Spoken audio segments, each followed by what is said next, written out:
Capotillo Digital, escudriñando y narrando la historia.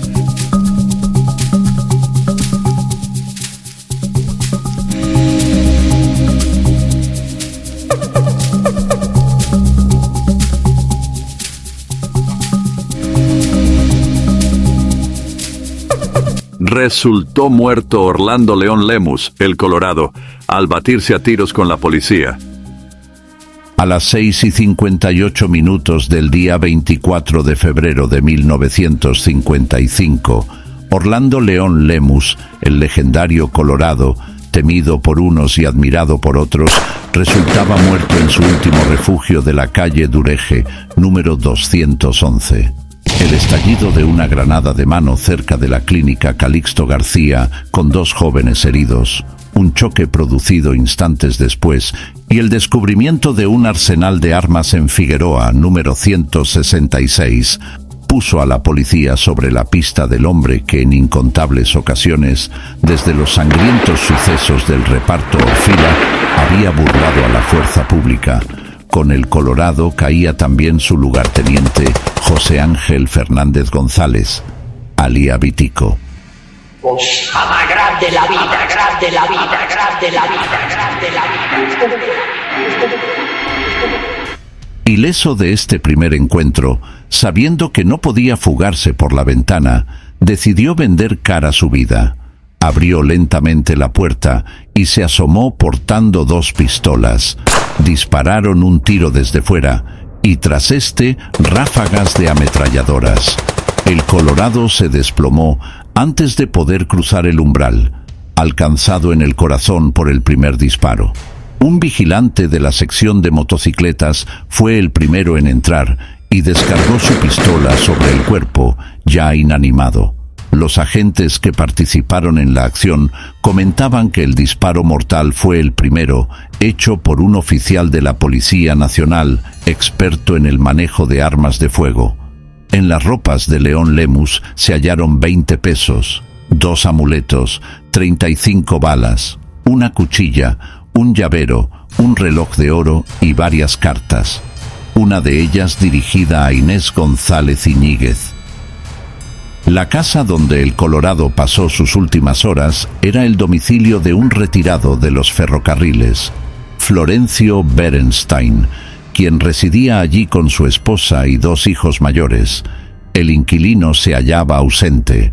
Cuando la policía llegó al interior, con el acre olor a pólvora todavía en el ambiente, se escuchó un grito de angustia.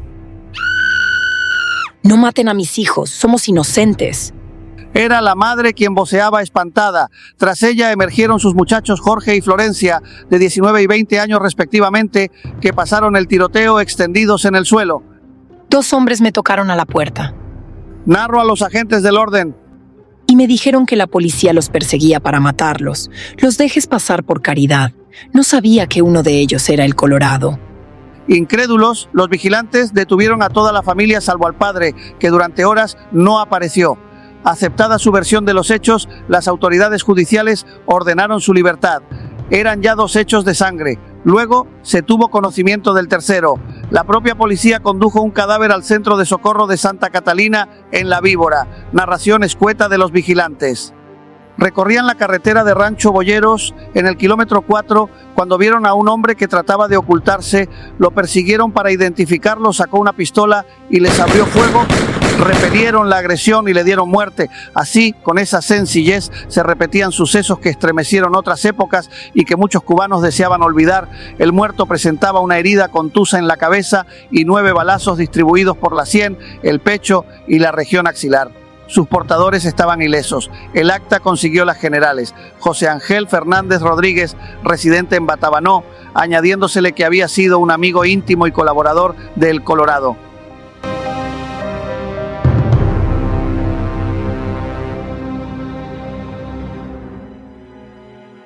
Otras fuentes acreditaban su condición de militante auténtico de prestigio en esa localidad, sin connivencias con ningún grupo de acción. Se recordaba que un hermano suyo, Pupi, había sido baleado de modo semejante cuando la huelga de marzo de 1935. El mismo jueves 24 por la noche, el brigadier Salas Cañizares elevó al plano político las deposiciones, hasta entonces meramente policiales, de sus subordinados, relacionando los espectaculares acontecimientos del día, más comentados que la propia toma de posesión del nuevo régimen con el célebre plan terrorista que denunciarán horas antes las principales autoridades. Versión del jefe de la Policía Nacional. El plan urdido en Miami abarcaba dos fases. Primero, interrumpir la zafra quemando cañaverales, provocando huelgas y ejerciendo todo tipo de sabotaje. Segundo, atentados contra los líderes de la oposición y del general Batista con objetivo de entorpecer la toma de posesión de este. A fin de justificar esta interpretación oficial, se mencionan los petardos y bombas explotadas en distintas provincias y finalmente los sucesos de la madrugada reciente. Para ejecutar ese plan, le fueron dadas grandes cantidades de dineros a los encartados, contratando los servicios de conocidos gángsters a través de partidarios del expresidente Prío.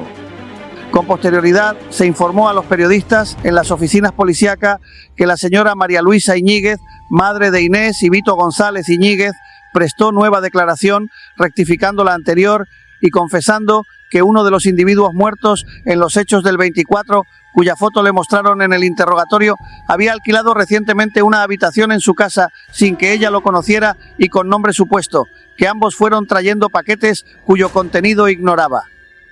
En la actuación se hacían constar los nombres de algunos visitantes de Figueroa 166 en que residía el Colorado. Esas personas, al decir de las autoridades, eran los hermanos de León Lemus, Gustavo y José Óscar, el ex representante auténtico Menelao Mora Morales, el ex concejal Cándido de la Torre, otro ex legislador Salvador Esteba Lora, Juan Horta, Juan Manuel Morejón y su hijo Juan Manuel, padre y hermano de Orlando Morejón, que perdiera la mano en la explosión del reparto Aldabó, y su compañero de accidente Vito González Iñiguez. Menos Mora, de la Torre y Esteba Lora, todos se hallaban detenidos. En relación con los sucesos de Duregue 211, el juzgado de instrucción de la sección quinta radicó causa por homicidio y atentado a agente de la autoridad, quedando a disposición del Tribunal de Urgencia la familia Berenstein, residente en la casa donde pereciera el Colorado. Las actuaciones referentes al hallazgo de armas y a la participación de la familia González Iñiguez fueron objeto de otras diligencias, la de mayor interés por estar vinculada a actividades cuyos responsables podrían ser mucho más de los comprobados hasta el presente. Esta perspectiva indagatoria mantenía en gestión constante a los agentes del Buró de Investigaciones y sembraba la inquietud en numerosos sectores oposicionistas cuyos personeros eran tratados por pura previsión como si fueran cómplices de los detenidos. El periódico Información, en su edición del día 25, hacía luz sobre una coincidencia singular en la vida del coronel Lutgardo Martín Pérez, el hecho de que, hasta hoy, todos los acontecimientos más salientes de su ejecutoria policial habían ocurrido en el mes de febrero. El 21 de febrero de 1952, cuando era sargento, tuvo un encuentro a balazos con Emilio Grillo Ávila, conocido por Pistolita, en el Paseo del Pardo, resultando muerto su oponente y el joven Francisco Madariaga. En esa ocasión fue congratulado y ascendido por el entonces presidente Prío Socarrás. El 23 de febrero de 1953, ya coronel, participó activamente en el tiroteo de Zapata y Ocho, donde resultaron muertos Vicente Lerroz Cairús, el Italianito, Raúl Cepero y Guillermo Valdés Hernández. Esa vez fue herido de 3 balazos en el brazo izquierdo. El tercer caso, en la madrugada del 24 de febrero, era el segundo en que sufriera lesiones de consideración. Una biografía turbulenta. La trayectoria vital de Orlando León Lemus había tenido, como hitos fijadores, los más célebres atentados de los últimos 15 años. El primer acontecimiento tuvo lugar en el Teatro de la Comedia en 1939. Orlando León Lemus, que todavía no se paseaba por la primera plana de los periódicos, se había dado a conocer exclusivamente en los grupos estudiantiles de Artes y Oficio y el Instituto número 1 por sus actividades oposicionistas. No era mayor de edad aún. Sucedió el domingo 30 de septiembre por la mañana. Los auténticos atiborraban ese día el vetusto local de Zulueta y Ánimas, conmemorando el deceso de Rafael Trejo. Hombres de acción, entre ellos el Colorado, protegían el acto. Súbitamente llegó la tropa de choque del Partido Comunista y asaltó el teatro. Se cruzaron disparos en abundancia. Al replegarse, los atacantes dejaron acribillado a León Lemus. salvó la vida milagrosamente y reanudó sus andanzas. Ya con mayor aureola entre los militantes contra el régimen de Batista, empezó a circular la leyenda del Colorado, comentándose cómo asistía a las sesiones del Tribunal de Urgencia como testigo de la balacera, aún con el brazo en cabestrillo y rodeado de una guardia protectora armada. Aquel mismo año participó en la creación de Acción Revolucionaria Guitera, un vehículo de la lucha contra el gobierno, inspirado en la gesta del líder político caído en el Morrillo. Muerto a manos de la policía, el jefe del grupo, Pedro Fajardo Boeras, se hicieron cargo de pilotearlo León Lemus, Jesús González Cartas, el extraño, y Rogelio Hernández Vega, Cure. Por entonces se dijo que el general Benítez, alarmado ante los hechos de Acción Revolucionaria Guitera, había ofrecido a sus dirigentes 100,000 pesos para que abandonaran el territorio nacional, recibiendo una rotunda negativa. En 1943, el Colorado fue protagonista de varios actos de violencia en pocas horas. Circulaba en un ómnibus por la calzada de Velascoain y 2 agentes trataron de detenerlo. Disparó matando a uno. Al día siguiente hizo lo mismo con el otro, un policía de salubridad que lo había identificado. A partir de aquel momento fue un prófugo de las autoridades.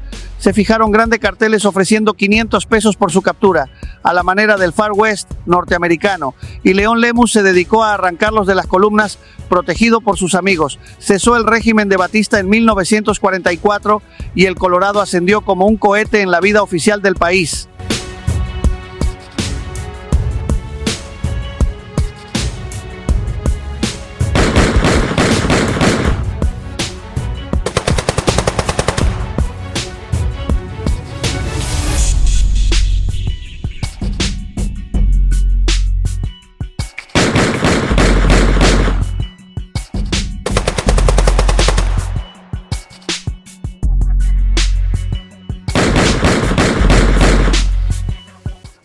Ama grande la vida, grande la vida, grande la vida, grande la vida. Esta historia continuará.